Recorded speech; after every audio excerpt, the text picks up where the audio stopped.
Boa noite. Pessoal que eu não falei boa noite, boa noite. Agora não vou passar aqui para ver quem foi, não, mas é um tanto de gente. Boa noite.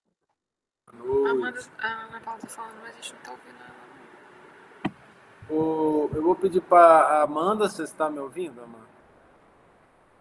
Eu tô.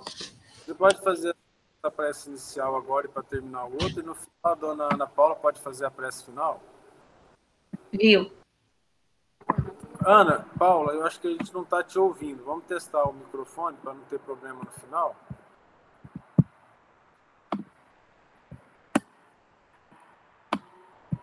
Sou eu, Thales? Agora a gente ouviu. Isso. Tá bom. Obrigado. Então vamos fazer oração, Amanda. Vamos nesse momento, então, elevar o nosso pensamento e o nosso coração a nosso Senhor Jesus Cristo. Primeiramente, vamos todos agradecer por podermos estar reunidos aqui mais uma noite, em mais uma semana que se inicia, para começarmos ela com boas vibrações, falando de Deus, da sua palavra e lembrando todas as coisas boas que Ele deixou para nós. Vamos agradecer por todas as coisas boas que Deus coloca em nosso caminho, por todas as pessoas boas e caridosas que nos ajudam, mesmo sem que a gente peça. Oremos também pelas pessoas que estão necessitadas, que por qualquer motivo não possam orar hoje. Oremos pelas pessoas que estão de luto, que estão internadas em hospitais, que por qualquer motivo perderam a sua fé. Oremos para que elas retomem a sua fé, para que Deus toque no coração de cada uma. Deus conceda muitas bênçãos na vida de cada um deles e de cada um de nós também. Peçamos a Deus que abençoe cada momento do nosso dia, que abençoe as pequenas coisas, cada pessoa que Ele coloca em nosso caminho.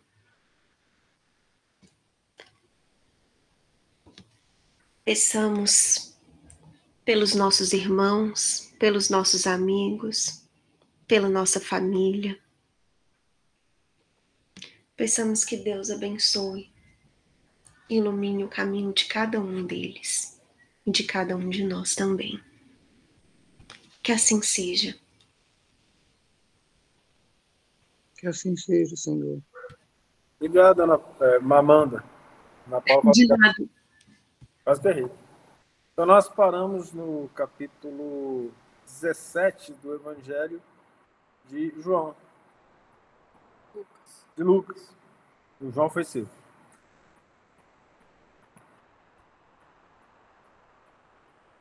Nós paramos Jesus está falando com os seus discípulos, né? E disse aos discípulos: é impossível que não venham pedras de tropeço, mas ai daquele por quem vierem. Os problemas virão, né? Aí nós lemos até uma página do Evangelho segundo o Espiritismo na explicação dessa parte. Melhor lhe fora que se lhe pusessem ao pescoço uma pedra de moinho, que fosse lançada ao mar, que ia pisar um destes pequeninos. Aí nós falamos aqui, se pecar contra se eles arrepender, olha que coisa bonita. Teu irmão fez mal, Jesus está nos oferecendo que faz uma coisa. Pra mim tá tão ruim, será que é só eu? Aqui também tá, sua voz tá falhando o tempo todo. Tá ruim mesmo. Tá bem ruim mesmo, viu, Thales? Te falei. Você não acreditou, Thales? Não. Pra mim não tá ruim, não. Pessoal, Pra mim aqui tá normal também. Agora, melhorou? Uhum. Parece que sim. Eu tô ouvindo normalmente. Mas está sendo uma disputa do pessoal idoso para ver quem ouve melhor, que tá difícil esse negócio aqui. Vocês ouviram o barulho? Então tá bom. silêncio é tudo, Sim, viu, sim, seu sim. Thales? Acho que eu ouvi um latido de cachorro. Hã? Acho que eu ouvi um latido. É porque aqui tem cachorro. Ah, A gente tá na casa da Carla, aqui tem um cachorro. Além de maridos. Mas olha só, agora está todo mundo ouvindo, né? Então Jesus falou assim: acautelai-vos, calma, se teu irmão pecar contra ti, repreende-o. Então, eu só fiz uma coisa contra você. Chama atenção, vai lá e conversa. Fica guardando mágoa, não. Fala na hora. É importante isso. E se ele se arrepender, perdoa-lhe. Nossa, essa é uma situação complexa. Jesus manda perdoar tantas vezes quanto for necessário. Mas se ele se arrepender, perdoa-lhe, significa o seguinte: e se ele fizer alguma coisa contra você de novo? Olha a gravidade disso. O marido foi duro com a esposa. Muito bravo, ultrapassou os limites. Aí ela conversa, ele se arrepende. Aí na outra semana acontece de novo. Quase chega a agressão física. Aí ele fala de novo, ele fala que arrepende, chega de novo, quase chega a agressão física. Olha a importância dessas palavras de Jesus. Se ele se arrepender, se ele fez 3 vezes isso, uma coisa tão grave, você acha que ele se arrependeu? Entendeu o que eu falei? Então não é que você não vai perdoar, você vai perdoar, mas você não precisa manter algo perigoso perto de você, entende? Questão? Estou falando um caso grave. Mas e se for uma pessoa que não faz parte da família? É mais fácil. A pessoa fez alguma coisa com você, fez muito grave, estou indo embora, tchau. Não precisamos mais, né, nos aproximar, não precisamos mais conversar. E se você chega para a pessoa e fala: você foi mal educado, você foi duro comigo. Eu já passei por situações que eu gostaria muito que a pessoa que achou que eu fiz um mal para ela viesse falar comigo. Eu vou explicar para ela que não aconteceu o que ela estava pensando. Aí eu falaria: olha, não foi assim, a situação é outra. Seria muito bom que isso acontecesse. Então isso aqui resolve muito a vida da gente. Mas para isso todo mundo tem que ter sinceridade. Porque a pessoa que fala que arrepende não se arrepende, ela não está sendo sincera nem com ela mesma. Não significa que a gente não tem que perdoar. Significa que é preciso, então, se for parente, se for alguém próximo, treinar o nosso amor, treinar o nosso perdão, treinar a nossa boa vontade de fazer o bem. Se for alguém distante, não tem o que fazer. Você não pode chegar perto da pessoa e tentar invadir a vida dela, vocês entendem? Então, por isso que as responsabilidades com os parentes consanguíneos, elas são maiores. Você convive, está casado, ou você tem um irmão, o irmão faz uma coisa contra você. Aí você conversa com o seu irmão, e o seu irmão continua fazendo, você vai ter que conviver na mesma casa, você vai ter que tomar atitude e a sua situação já vai começar a ter problema. Então, por exemplo, filhos de pais que são muito tensos, muito nervosos, vocês acham que ele vai ser o quê quando adulto?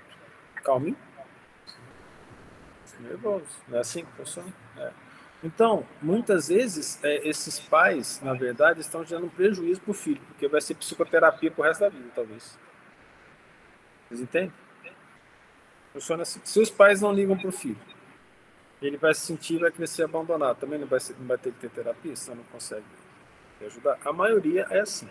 Mas se você tiver a felicidade de encontrar na religião, em Deus, em Jesus, o seu psicólogo, o seu guia, você tiver a felicidade de encontrar a doutrina espírita que mostra as causas do passado e por que o presente é como ele é, aí você começa a entender melhor. E aí você pode superar esses obstáculos, mas no geral a gente segue aquilo que a família fez da gente. E a gente nem percebe. Eu costumo citar 2 artistas brasileiros que falaram sobre isso. O Renato Russo, na música Pais e Filhos, que ele fala assim: o que vocês vão ser quando vocês crescerem, ou seja, Ele está dizendo que os filhos vão ser pais e que vão repetir as coisas dos pais. De uma maneira mais direta, a música escrita pelo Belchior, cantado por ele, pela Elis Regina, que ainda somos os mesmos e fazemos como os nossos pais. E a gente repete, porque é o que a gente aprendeu, de uma maneira geral. Então, se a gente está ali dentro, é uma situação mais complexa, porque são espíritos cujas dívidas são maiores, e a gente tem que responder por ela. Até quando? Se você está na casa dos seus pais e depois você sai para ter sua vida, a situação é outra, você não precisa conviver mais. Então, aquele pai é problemático, aquela mãe é problemática, ou até aquele filho problemático que saiu de casa, normalmente ele não sai, mas aí os pais ficariam mais satisfeitos. Mas se os pais são problemáticos, você já pode escolher quanto tempo você vai visitar, não é mesmo? Você não precisa ir sempre, você não precisa ir sempre, porque tem famílias cuja doença espiritual é tão grave, gente, que se alguém da família melhorou ou quer ter uma visão diferente, eles ficam chamando a pessoa para ir lá só para poder ficar dando alfinetada para mostrar que não gosta dela. Não sei se alguém já passou por uma situação dessa ou alguma coisa assim, mas infelizmente acontece. Então, o ser humano ele não consegue ficar em paz consigo mesmo, ele quer botar os outros em situação difícil. Por isso que existem os obsessores, desencarnam e ficam obsediando os outros, para poder fazer a mesma coisa que as pessoas pensam. Então, por exemplo, se você é obrigado a viver na família até um determinado tempo, naquele tempo você precisa tentar fazer o melhor possível. Se depois você não é obrigado a viver, mas eles precisarem de você de uma forma real, também você vai tentar ajudar no que for possível. Se a pessoa, por exemplo, é uma pessoa preguiçosa, que não gosta de trabalhar, e vê que você está ganhando dinheiro, fica te pedindo dinheiro todo mês, e você sabe que ela está fazendo isso, mas tem capacidade de trabalho, é certo em doar? O que vocês acham? Não. Não, porque você não vai estar educando espiritualmente, você vai estar criando vagabundo. Entenderam a questão? Então, essas questões também exigem de nós o quê? Acautelai-vos. Ou, pegando mais na frente, né? O Mateus, aliás, antes, falando assim, Jesus fala, sede mansos como as pombas e espertos como a serpente. Então, tem que ser esperto, falar assim, puxa vida, será que é caridade eu ajudar uma pessoa com capacidade de trabalho que não quer procurar trabalho? Não, não é, eu não estou educando. Na família, hoje a gente estava conversando sobre isso, acontece algo que é muito importante para a nossa evolução, mas muito importante, e as pessoas não compreendem isso. Quem é que joga na nossa cara os nossos erros? Vocês podiam participar aí, porque agora é coisa de família, todo mundo tem família, então eles vão poder responder. Todo mundo, teoricamente, joga os nossos erros na nossa cara quando a gente erra. Quem mais? Pais, né? Concorda? Então imagina que você tem um erro, você é preconceituoso. É seu pai, você é preconceituoso. Você é preconceituoso, se você não largar de ser preconceituoso, eu vou tomar providência, porque você é uma criança ainda ou um adolescente. Ótimo. Aí ele vai ser obrigado a pensar se ele realmente é preconceituoso, concorda? E se os pais não falam nada, lava as mãos? A pessoa vai entender que ela é preconceituosa? Ela vai crescer com isso e não vai nem perceber isso. Então veja a importância para a evolução espiritual da família, dos pais, que pegam no pé, no sentido de falar assim, vai lavar a louça, cuida do seu quarto, deixa o seu quarto limpo, come direito, organize sua alimentação. Entendeu? É muito importante. É muito importante.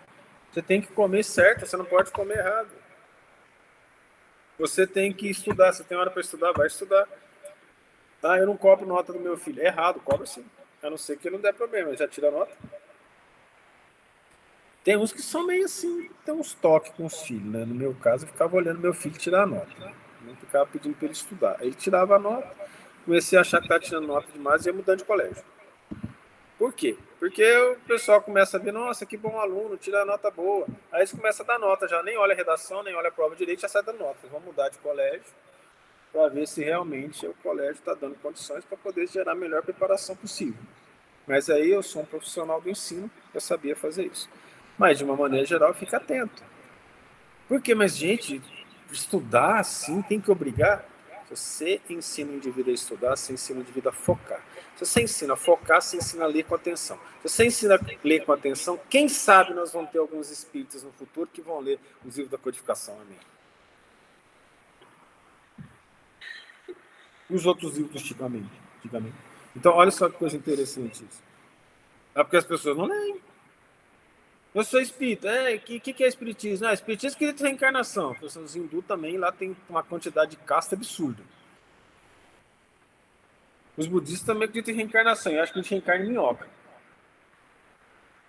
O que é espiritismo? Aliás, vamos fazer um conceito. Alguém aí sabe o conceito de espiritismo dado por Allan Kardec?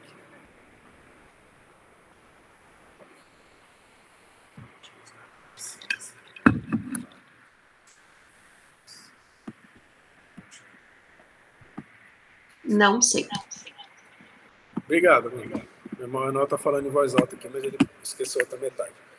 No Evangelho segundo o Espiritismo, no capítulo 1, o Espiritismo é a nova ciência que veio, por meio irrecusáveis, provar a existência do mundo espiritual e sua relação com o mundo corporal. Não precisa decorar isso. É porque eu sou meio, assim, né? Problemático. Então eu guardo essas coisas. Esse é o conceito que Allan Kardec deu do Espiritismo no Evangelho segundo o Espiritismo. Mas eu li, porque é uma coisa de coerência. Quando eu ainda era jovem, eu percebi que lá no lugar que eu estudei, chamado Piuí é uma cidade muito pequenininha. E lá eu estudei no Colégio Josino Alvim, depois estudei no Colégio João Menezes. E eu lembro que, eu vou te dar um exemplo, a professora de matemática durante um ano inteiro deu matrizes só. Eu achei que eu sabia matriz e o professor deu em uma semana. A professora de Química, de 16 capítulos de livro, durante um ano, ela deu o primeiro capítulo no primeiro semestre, o segundo capítulo no segundo semestre, os outros 14 azar. Vou falar o nome da professora. Eu não tinha lido nada. Aí eu comecei a me compenetrar que eu sentia necessidade de ler um livro inteiro, porque aquilo lá estava me fazendo falta. E aí eu comecei então a ver que era importante ler os livros inteiros. Só que livros inteiros eu já lia desde os 8 anos de idade, que eram as enciclopédias Disney e os livros do Júlio Verne, os livros de romance. Mas livros científicos eu não estava lendo o livro inteiro. Passei a ler depois que eu tinha 18 anos de idade. Então, se a gente tem capacidade de ler, a gente tem capacidade de desbravar o mundo de todas as formas. E se a gente é espírita, cabe a nós ter a coerência de falar assim, eu pelo menos li os livros da codificação. É o que eu vos convido, irmãos. Vamos ler os livros, não custa nada. Deixa lá no banheiro, já. Quem sabe no final da vida você termina todos. Bota lá no banheiro, no cantinho. Aí todo dia que você senta lá, né, no seu troninho, você vai ler uma página que seja. No final da vida você vai conseguir ler tudo. Vai ficar bom. O dia que você tiver diarreia, então, você vai ler uns 3 capítulos. É bom que vai dar uma aliviada. Então, tenta ler de alguma forma, bota na cabeceira da sua cama. Mas se você é espírita, entenda o que Allan Kardec fez, entenda o significado do doutrina espírita, não um pouquinho. Vai fazer diferença. Tudo bem. Sabendo disso, agora eu estou mais tranquilo para poder fazer a questão da repreensão e para trabalhar em família. Então eu preciso muito da repreensão dos meus pais. Muito. Aí fala, mas a gente aprende com os pais de todas as formas. Meu filho, eu não vou perguntar para ele se ele acha que eu sou um bom pai, porque eu estou perto dele, ele vai falar que eu sou. Ele acabou de puxar meu saco. Mas aí eu vou falar uma coisa para você. Uma vez alguém perguntou assim, Thales, por que você é um pai assim? Eu falei assim, porque eu aprendi com a minha mãe. Nossa, sua mãe foi boa? Eu falei, não, eu fiz o contrário. Eu não gostei do jeito que ela me criou. Tudo a gente aprende. Mas ela me criou de um jeito que eu falei, esse jeito tá bom não, tá ruim, machuca a gente. Então eu criei de outra forma. Ah, mas você não é assim porque ela te criou. Não foi bem assim, não. Quem me criou, de verdade, foram os livros espíritas. Eles que me criaram. Isso deu um problema na universidade que vocês não têm ideia. E tanto ler os livros do André Luiz, eu achava que aqui nesse planeta existia meritocracia. Por quanto mais dedicado você é, mais você recebe. Pancada aqui na Terra. Pancada. É pancada, mas é pancada de todos os lados. É pancada. Então eu estudava assim, e aquela alegria, eu achava que todo mundo imaginava assim, quanto mais você estuda, quanto mais você se dedica, mais nós vamos estar perto de Deus, mais as pessoas se ajudam, e é gostoso aprender. Aí eu fui descobrir que os professores não gostavam de estudar, que os colegas não gostavam de estudar, que quando eles olhavam você estudando, eles ficavam com raiva de você, e que quando você falava com empolgação sobre as coisas da ciência, eles queriam te matar. Não vou nem contar os casos, mas é grave. Aí eu falei, ué, você está errado. Demorou uns anos para entender que aquilo era no nosso lar. Aqui é o nosso inferno. Era outra coisa. Entendi errado. A situação ficou complexa. Mas aí, deu para aprender bastante. Fui criado pela doutrina espírita, fui criado por um tanto de idosos em Piumhi, de tantas pessoas lá do centro. Eu acho que aquele centro espírita, ele foi a reencarnação de um convento de freiras. Só tinha mulher e eu de homem naquele negócio. As senhoras lá montaram o centro espírita, tinha reunião lá, tinha 20 pessoas lá, 19 senhoras idosas e eu lá com 12, 13 anos participando do centro espírita. É uma coisinha linda, você precisa ver. Não, o pior é que você não sabe, eu começando a ser médico, eu olhava para uma senhora lá, assim, meio gordinha, olhava para ela, eu via o hábito dela em volta dela. Aí depois eles contaram numa reunião mediúnica que eles tinham sido um convento mesmo, e que as freiras se reuniram para formar um centro espírita em Piuí. Ok. Essas senhoras me ensinaram muito. Foram minhas mães também. E aí a gente foi aprendendo na vida. Nossa, então as coisas foram tudo certo. Que isso, gente? Nós somos cheios de defeito. Nós vamos aprendendo aos poucos. Então, precisa ser pai, precisa estudar? Precisa. Os desenvolvimentos da criança. As fases de desenvolvimento de Piaget da criança. É legal saber. Não custa nada, bota lá na internet. Quais as fases de desenvolvimento? Vai descobrir coisas maravilhosas. Meu filho está nessa fase, o que está acontecendo? A mãe amorosa, quando a criança vai desenvolvendo, ela está grávida, né? Que barrigão, andando devagarinho. Mulher grávida é linda. A grávida é linda. E aí ela está lá carregando aquela outra criança, ela é a própria representante de Deus, ela é o portal do plano espiritual para o plano da Terra, propiciando a evolução dos espíritos. Ela vai, entra na internet, olha, meu filho está com 3 meses, como é que ele está agora? Mas assim, você vai saber mais ou menos o que eu preciso fazer, vai lá, conversa, né? Parece um sapinho. Então, assim, é umas coisas interessantes. Aí nasce aquela criança, você pega assim, um joelho, que quase você não sabe se está com o joelho na mão ou se está com a criança ali, tudo enrugado daquele jeito. Aí você quer achar que é bonito, que é redondinho, né? Nossa, que coisinha bonita. Olha, agora eu vou saber o que eu vou fazer, o pediatra fala, comenta. O pessoal da medicina tem que entender essas fases, não tem? Para poder passar para as mamães, não é assim? Então, tem essa fase, tem isso, aquilo é lindo. Então, você vai estudando. O adolescente, você estuda pouco adolescente, senão vocês desistem. Então, olha assim, igual o cara conversando assim com o filho, né? Olha, filho, você vai ser adotado. Eu falei assim, você é adotado? Assim, então, eu quero conhecer meus pais verdadeiros. Não somos nós é que estamos tentando te adotar, porque estamos aguentando sua adolescência. Porque é uma questão grave, a adolescência é muito complicada. Você estuda adolescência, você vai ver o que está acontecendo. Na luz da doutrina espírita, você vai entender, então, que as memórias do passado estão voltando, que os sentimentos estão voltando. Aqueles sentimentos em relação ao pai, à mãe, aos irmãos, em relação às vidas passadas, estão retornando na adolescência. Então, eu vou saber como tratar. O indivíduo é rebelde, vamos tentar tratar. Precisa de psicólogo, levemos ao psicólogo. Né? Então, vamos tentar fazer da melhor maneira possível, porque nós, normalmente, fomos os responsáveis pela rebeldia dele. Então, essa situação da família é muito importante. Por quê? A família diz quem que a gente é. Tem 2 pessoas que dizem para você quem você é. O seu inimigo e a sua família. Representantes. São que falam quem você é. E graças a eles a gente evolui mais rápido, mas a gente não descobre quem a gente é. Vocês entenderam a importância disso, a importância da família? Se realmente a minha preocupação é ser um espírito melhor, eu preciso aproveitar a família. E quanto mais o pai e a mãe falar dos meus erros, melhor. Eles não podem inventar. Alguns inventam. Mas assim, são raros. A maioria é preocupada mesmo. Então fala os erros. Meu Deus. Meu filho, olha só esse negócio aqui. Você está parecendo preconceituoso. Conversa. Né? Filho, tô achando que você está vaidoso demais. Meu filho, está muito mimado. Nós não estamos fazendo a sua vontade, por que você quer tudo do seu jeito? Isso está errado. Então você faz o indivíduo pensar, ele leva isso para a vida. Então ele está recebendo direcionamento de algo que a sociedade não fala. Quer ver? Alguém aí já falou para os colegas de trabalho os defeitos dele, que você está vendo todo dia, e a pessoa não percebe?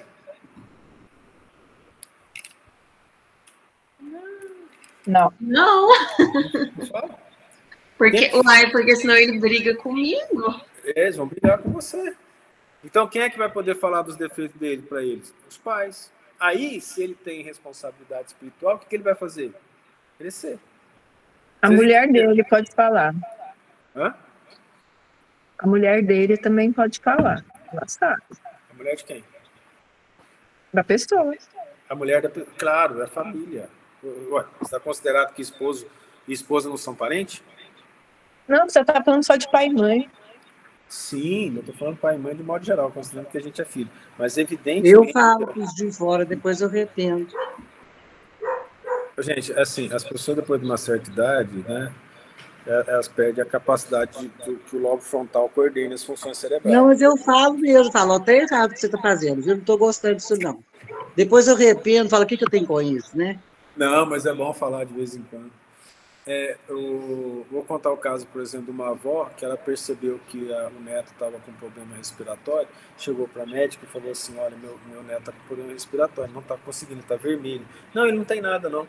Ele falou assim, olha, ele está com problema respiratório. Voltou lá, viu a criança, voltou na médica, falou assim, ele não tem nada, não. E a médica foi embora, trocou o plantão. E trocou o plantão, o médico que entrou pediu para tirar uma radiografia e percebeu que o pulmão dele estava cheio de líquido, ele não estava conseguindo respirar corretamente. Se não toma as providências, a criança ia falecer. Essa avó foi atrás dessa médica no plantão dela do outro dia e falou assim, se meu neto morresse, ia acabar com a sua vida, não ia ter um buraco no mundo que você fosse se esconder. Entenderam a questão? Aí você vai falar assim, será que ela fez alguma coisa certa? Ela ajudou muito a sociedade. Porque foi uma falta de respeito. A criança podia ter falecido. Né? Aliás, nós estamos vendo coisas graves, né? Criança a falecer de apendicite, a outra foi de quê? Foi uma crise por dipirona, né? Uma anafilaxia. Estava escrito na ficha da paciente que ela era alérgica de pirona, deram dipirona intravenosa na paciente. Faleceu. Não, faleceu não. Faleceu ainda Ela não, teve tá em uma coma. parada respiratória. Não, já foi de... Já foi liberado. Não faleceu, mas vai ser processado. Teve uma parada. É uma coisa grave. Então você precisa chamar atenção algumas vezes. Mas normalmente quem chama a nossa atenção para não chamar a realidade? Não são os colegas, a sociedade não faz isso. Quem faz isso na sociedade, dona Beth, é considerado doido e as pessoas não gostam. Foi Platão que falou, se quiser ser odiado, diga a verdade. Pois é, eu já acho que eu já estou odiada. Cidade Eu pequena, tenho coisa que eu não aguento. Eu vou levando, chega numa hora que eu falo, não, eu não vou dar conta disso. Mas aí vocês estão entendendo o quanto que a família é importante para aquela pessoa que leva a sério o processo de evolução? Está entendendo isso? Ouvir o que a família tem a dizer para a gente é importante. Ouve com calma. Só que a gente tem a emoção envolvida, né? Aí seu irmão mais velho ou mais novo fala para você assim, você é um chato. Já me pula no pescoço já e sai na porrada. Fala assim, chato é você, como é que você me chama de chato? Mas você mas eu não quero aceitar, eu bato nele. Eu apanho dele, mas vão na pancada. Então a gente tem que aprender a aceitar, senão a gente não evolui. É muito importante. E sim, dona Ana Paula, essa questão de marido e mulher também é muito importante, porque são os próximos mais próximos, eles costumam dormir na mesma cama, quando a gente não bota o filho no meio. Você ia falar alguma coisa, dona Maria Zélia? Não? Acho que... Sabe o que é, Thales? Família grande, como eu não tive problema nenhum. Tive problema com uma. Mas todos acolheram o que eu falava. Entendeu? Agora, não venha você me falar que a pessoa me escuta. Escuta sim, Thales. Mas escuta e fica com vergonha dos amigos, porque fala, minha mãe não quer que eu faça isso. Não é meu pai, não, minha mãe. Quantas vezes eu fui taxada disso, daquilo, não importava, não falava mesmo. Eu queria viver com ele, foi. Na verdade? Ah, não. A educação hoje em dia está muito feia, muito errada. Não é. Então, é assim, eu compreendo isso. Ainda bem que antigamente as pessoas ouviam, né? Mas hoje também, se os pais prestarem atenção nos filhos, eles vão conseguir conduzir bem os filhos, né? Por mais que eles façam da parte deles, se eles lembrarem, se eles chamarem atenção, a pessoa vai lembrar mais cedo ou mais tarde. Então, voltamos de novo. Acautelar-vos, ou seja, calma. Se teu irmão pecar contra ti, pode ser, agora eu tenho que chamar a atenção, né?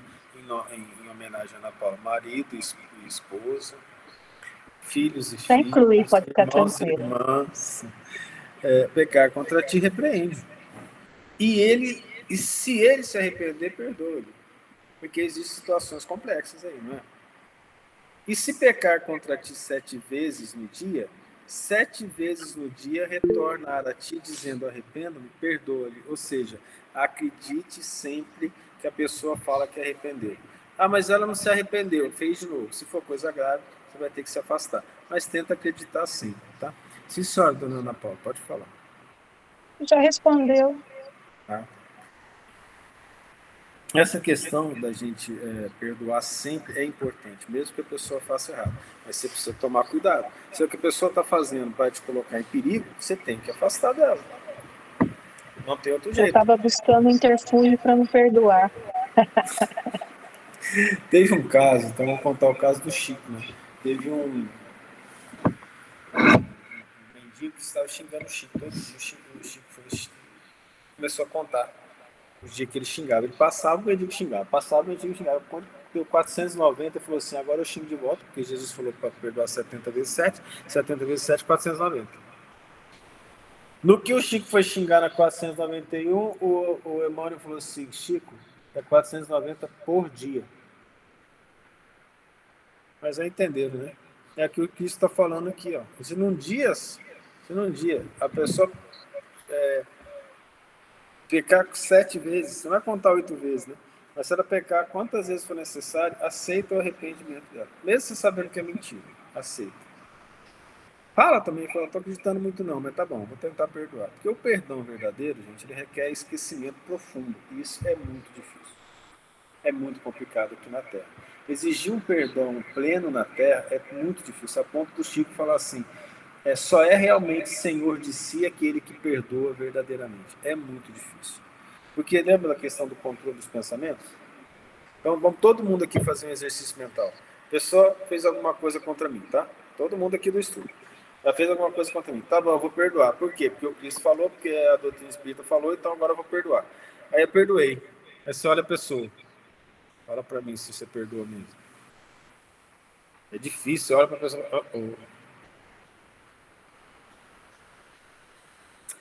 Tá difícil, por causa da questão das vibrações. O Kardec explica isso no Evangelho. Então o perdão não requer você dar a cabeça para ser cortada. Você vai lembrar do que aconteceu. Então isso é um trabalho, mas é um trabalho complexo, um trabalho difícil. Você tem que ir perdoando.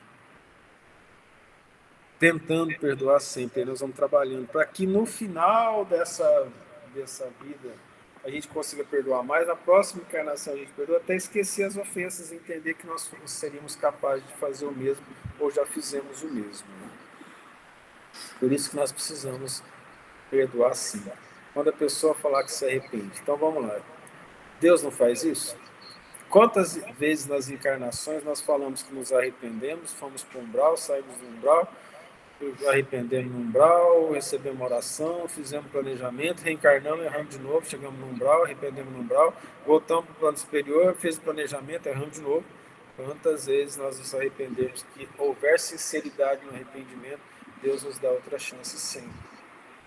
E para quem que não tá tendo chance? Aquele cujo arrependimento não é sincero.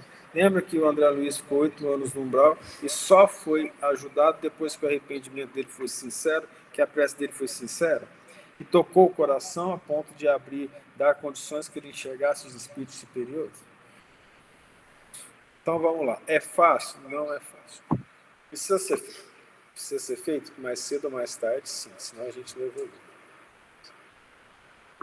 Disseram então os apóstolos ao Senhor, aumenta-nos a fé, ou seja, que eles estavam lá querendo bater uns nos outros, né? Vocês lembram dessa história? Não lembra, não? Vocês lembram que chegou a mãe dos filhos de Zebedeu e falou, Senhor, bota um filho meu à sua direita e outro à tua esquerda? Os caras bravos. Ficaram bravos lá.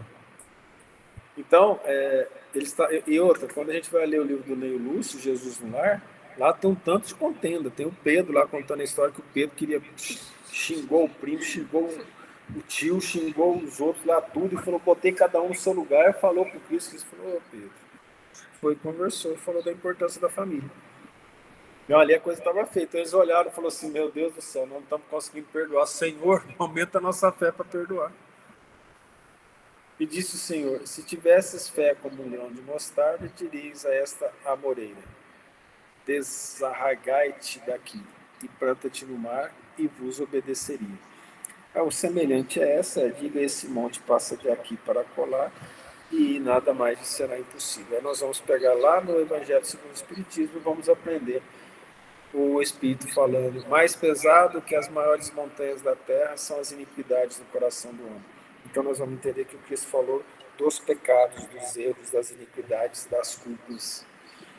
Então a fé é necessária para vencer a nós mesmos. Voltamos na história de nós termos os nossos pensamentos controlados. Nós precisamos controlar os nossos pensamentos para aprender a perdoar, para aprender a ter fé. Diante de umas situações difíceis, né, que eu já tive com alunos, por exemplo, eu tinha que olhar para um aluno que estava sempre arrogante, sempre querendo gerar problema, e tentar enxergar um irmão. É mais fácil para o professor enxergar o aluno como um irmão, como um filho, porque a gente está lá com a nossa autoridade. E é muito mais difícil para o aluno enxergar o professor como alguém querido, porque ele está olhando para o professor e mandando vibração pesada. Vocês entendem? Então, essa questão de controlar o pensamento tem a ver com a emissão de vibrações também. Pensamentos negativos arremessados contra o outro volta para nós mesmos. Porque para emitir aquele pensamento, eu tenho que estar no nível baixo. No nível baixo que eu estou, já estou fazendo mal para mim. E assim que bateu na maioria das pessoas encarnadas da Terra, eu já recebo de volta, inconscientemente. Bateu, mandei pensamento negativo, eu já recebo. Poucos são aqueles que vão absorver e fazer a transformação necessária. O que é o grão de mostarda? O grão de mostarda é uma sementinha pequenininha que forma uma árvore muito grande. A árvore tem uma mostarda. Então, o Cristo fala, começa com uma fé pequena, mas desenvolva, regue, trabalhe, aumente a sua fé. Acredite em Deus, acredite com sensatez. E nós temos, então, a doutrina espírita falando da fé raciocinada. Fé raciocinada é aquela capaz de enfrentar a razão face a face em todas as épocas da humanidade. Por que a fé raciocinada veio de tão importante na doutrina espírita? O que a Igreja Católica preconizava? O dogma. Acredite mesmo que você não entenda. Você não precisa entender, acredita. Nós temos até uma música da Legião Urbana. Você aprendeu Pai, Filho e Espírito Santo, Santíssima Trindade, 3 em 1. Aí o Renato Russo, na música índio, fala assim, o índio falando, né? Que é difícil entender como é que um Deus ao mesmo tempo é 3 e que esse mesmo Deus foi morto por vocês, falando para o homem branco.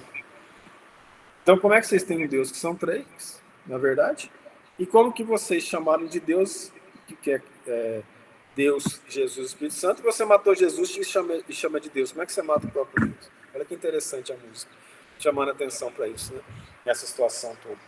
Então, nós não temos a doutrina espírita, você acredita sem pensar. Não.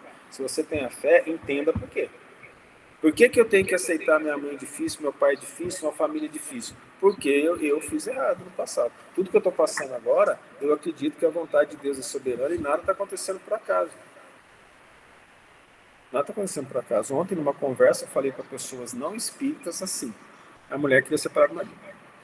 Eu falei assim para ela, olha, você acredita em Deus? Acredito. Você tem fé em Deus? Tenho. E você acha que Deus, então, colocou o seu marido na sua vida por quê? Ele não te ama? Não. Ah, mas está muito difícil conviver com ele. Você é uma pessoa boa. Você vai separar do seu marido. Eu tenho um filho com 18 anos que é autista. O seu filho é ligado ao seu marido. A última vez que você tentou separar do seu marido, seu filho falou em suicídio. Você não conversou com seu filho ainda. Você acha que é a melhor decisão? Ou você não acha que você vai se arrepender muito e vai fazer mal a você mesmo, já que você é uma pessoa boa? Ela parou, pensou. Falei, agora, você acredita na alma eterna? Não falei nem reencarnação. Ela falou, acredito. Não foi isso? Lembra de ontem?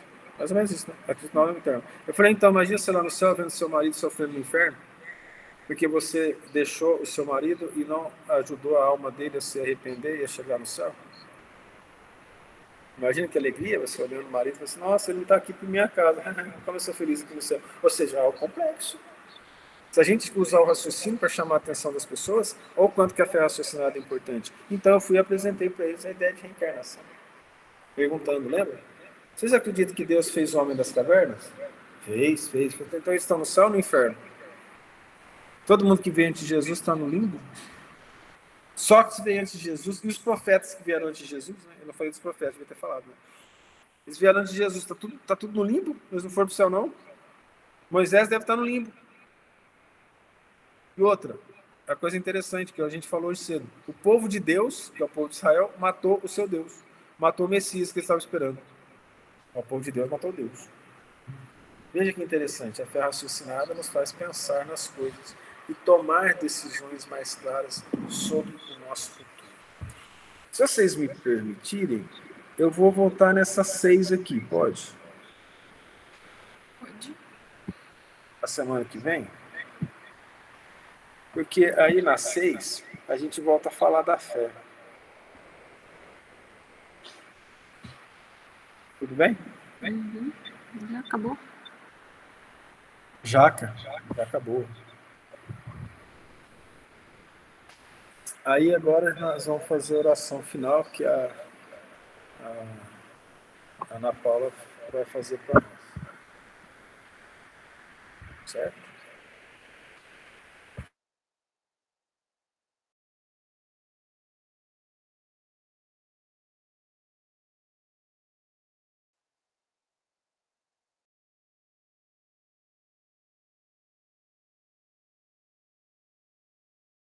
O telefone está desligado, seu microfone está desligado, tá? Então, faz a oração para a gente, Ana Paula. Deus nos abençoe. Nos encontremos no plano espiritual, no trabalho do bem que devemos fazer por todos, para matar nossa saudade. Que Deus nos abençoar. Vocês, queridos amigos, que têm a afinidade de estar buscando Jesus conosco, vamos trabalhar pelo bem e até a semana que vem. Tchau. Tava com saudade mesmo.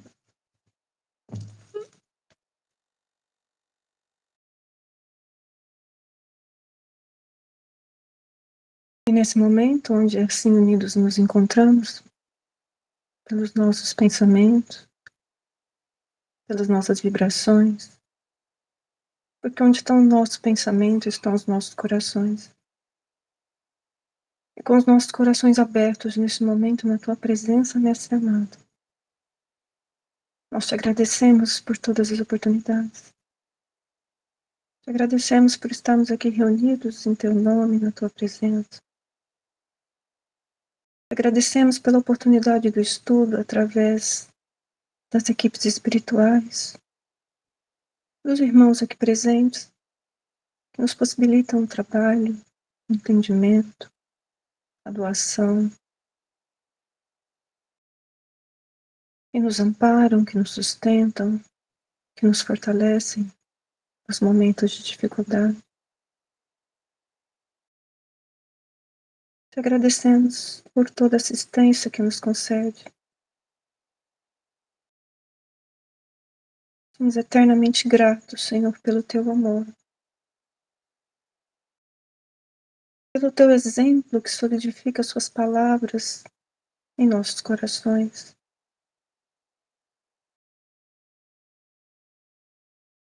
Pedimos assim que fortaleça em cada um de nós a fé, a esperança, o perdão,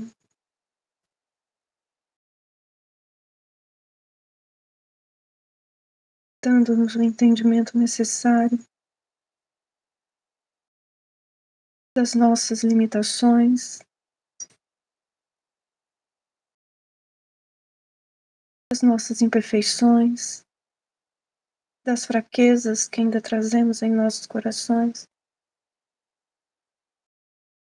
para que mantenhamos a nossa fé sempre firme, fortalecida pela vontade constante de seguir os passos iluminados pelo teu amor e pela tua luz, que nos conduzirão a Deus. Pai amado, fonte de amor e de luz, perdoa as nossas falhas, mas que o teu amor nos envolva, hoje e sempre. Que assim seja. Graças a Deus. Que assim seja, que maravilha de oração. Seja, Senhor. Que assim seja. Parabéns. Deus te abençoe. Semana. Tchau, beijinho. Tchau. Tchau.